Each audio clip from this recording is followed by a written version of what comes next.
next thing I want to do is take a look at level curves for functions of two variables. That's just going to be a subset of the domain. It's going to be the set of all points in the domain that map to a particular height, to a particular z value.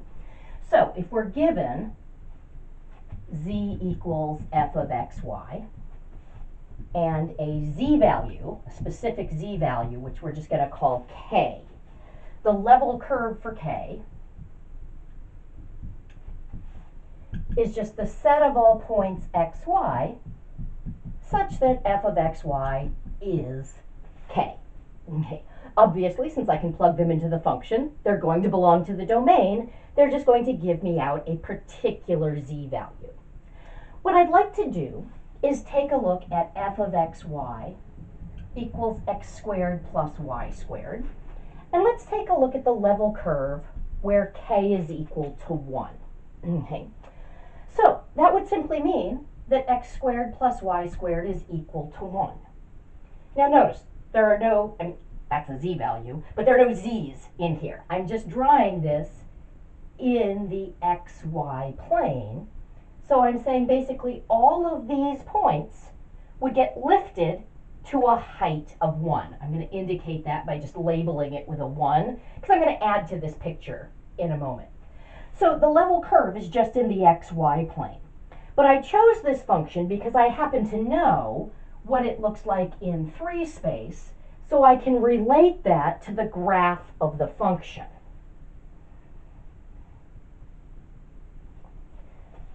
Essentially, if I'm saying my z values are 1, I'm looking at the trace that I get in the plane z equals 1, except I'm not drawing it in that plane, I'm just drawing it in the xy plane.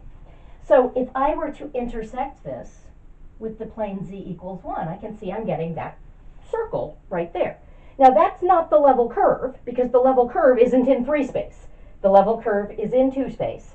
But if I were to just drop that down onto the xy plane, I'd get this lovely circle. Okay. Now let's try taking a look at what if k is 2. Okay. So if k is 2, now I'm looking at x squared plus y squared is equal to 2. Now again, without knowing what the graph looks like in 3 space, I know that that's just a circle of radius root 2. That's about 1.4.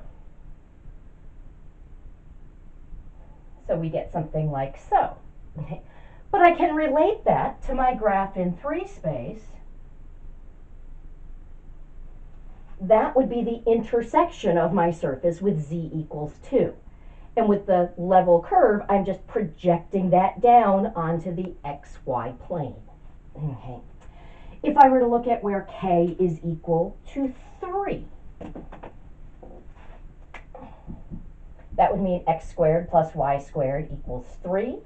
We're talking a circle of radius root 3, again centered at the origin.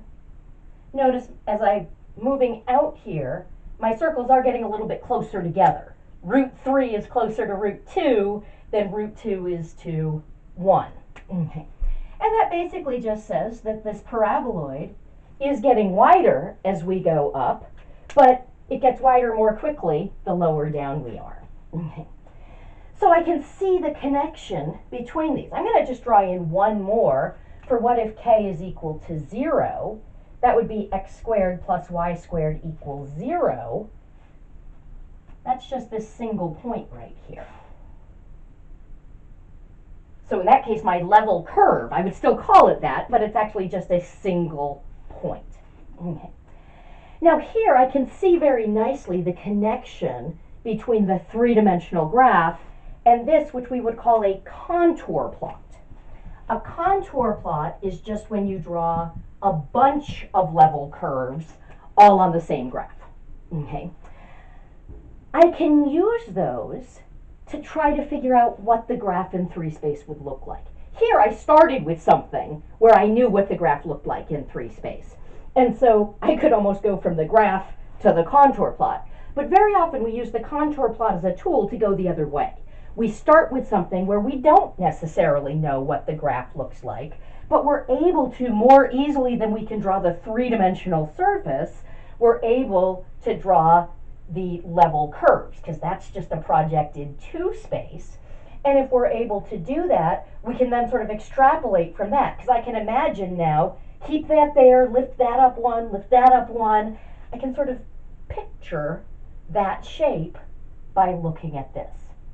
So let's try another example, but where we don't start out knowing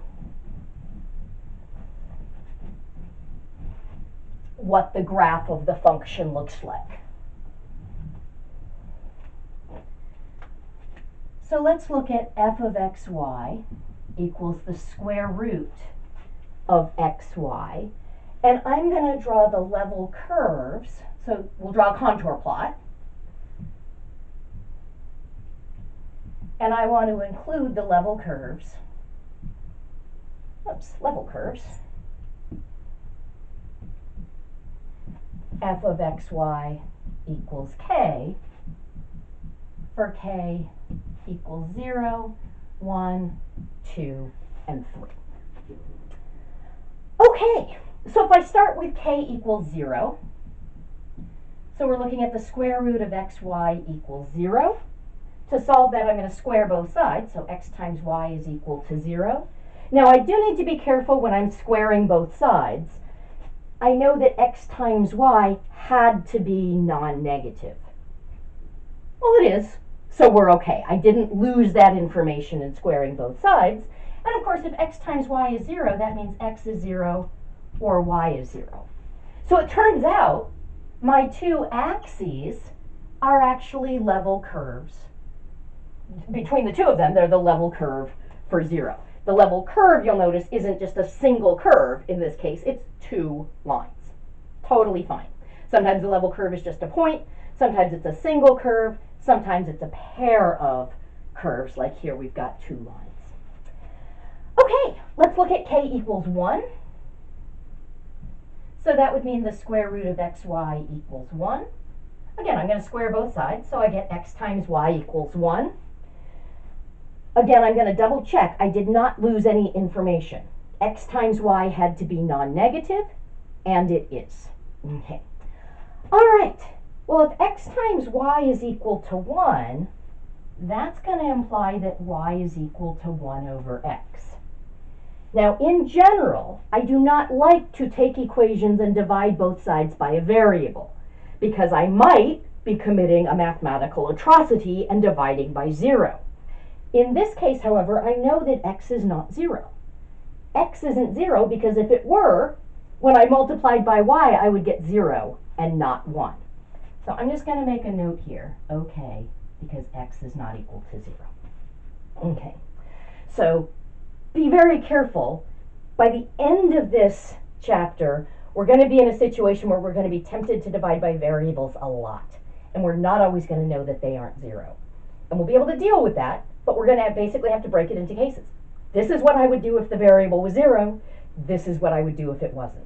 So I would encourage you to just make a note, whether it's a mental note or a physical note, when you divide by a variable, why you are allowed to do that. Okay, now I know what y equals 1 over x looks like. So let's see, I've got my contour plot for 0 in black. I like to use different colors when I can. So 1 over x looks something like so. So I'm just going to label that that's my level curve for 1. It's that curve right there that comes in 2 parts. You'll notice, by the way, the curve is in quadrants 1 and 3. We looked at this example in a previous video, and we looked at the domain, and we saw that the domain was quadrants 1 and 3. Okay, so the level curves they're a subset of the domain. They will always lie within whatever the domain was. So if you're ever doing a problem where you're first of all graphing the domain and then the level curves, you can sort of double check. If you're drawing a level curve somewhere that wasn't in the domain, something's gone wrong. All right, so let's look at k equals 2.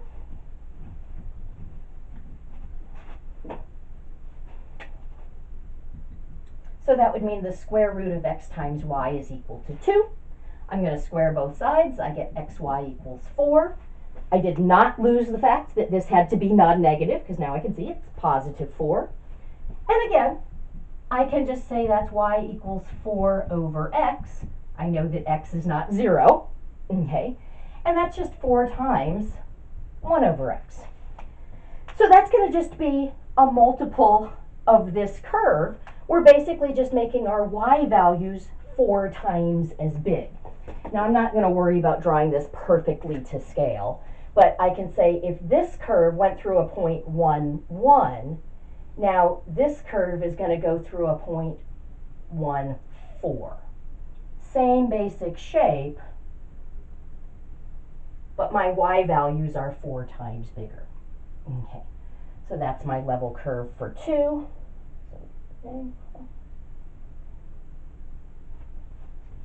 Okay, and if I were to look at k equals 3,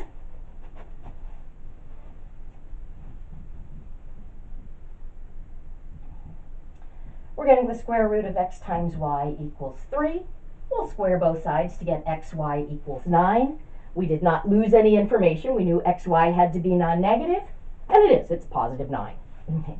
So y would be 9 over x. That's okay, because x doesn't equal 0. And that's just 9 copies of 1 over x. So instead of being at 1, 4, now we're at 1, 9. We're way up here. Way down here. But the same basic sort of a shape. Okay. Now, how does that help me in visualizing the graph? Well, first of all, I can see that I'm only going to have graph on and above quadrants 1 and 3. There's nothing above or below quadrants 3 and 4. You'll notice I did not choose any negative values for k. That wasn't me being arbitrary. That was me saying this can't be negative. So the entire surface that I'm going to get is either on the xy plane or above it in quadrants 1 and 3. On the axes, that's actually where we're sitting on the plane. As we move away from the axes, we're moving up. But we're moving up in such a way that we're at a constant height whenever we're on these curves that are a multiple of 1 over x. So I can sort of visualize that. I may not have a perfect sense of that graph, and I'm definitely not about to attempt to draw it in 3 space, but I do have some sense of how that function behaves based on just this contour plot.